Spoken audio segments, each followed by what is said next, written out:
Hi friends, ఇదిగోండి నా స్టైల్లో చికెన్ కర్రీ. టమాటాలు, అల్లం మసాలా లేదు, జస్ట్ చింతపండు, ఉల్లిపాయ, పచ్చిమిర్చి, చికెన్ మసాలా, గరం మసాలా, లైట్గా ఫిష్ మసాలా,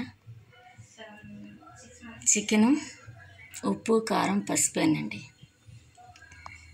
మన ఇంట్లో టయానికి టమాటాలు, కూరగాయలు, మసాలాలు లేనప్పుడు ఇట్లాగే సింపుల్గా చేసుకోవచ్చు. మసాలా ఉందనుకో నేను తేలేకపోయాను మేడం ఫ్రెండ్స్. అయితే ఇంటికి వచ్చా చూస్తే లేదు. గ్రేవీలా చేయాలనుకున్నాను, ఆలోచించాను. చింతపండు కొద్దిగా, నిమ్మకాయ, చిన్న నిమ్మకాయ సైజు నానేసి చేశాను ఫ్రెండ్స్. ఇలాగని నా స్టైల్లో చేశాను. మీరు కూడా ట్రై చేసి ఎలా ఉందో చెప్పండి, కామెంట్ చేయండి, సబ్స్క్రైబ్ చేయండి, షేర్ చేయండి, లైక్ చేయండి. Thank you friends.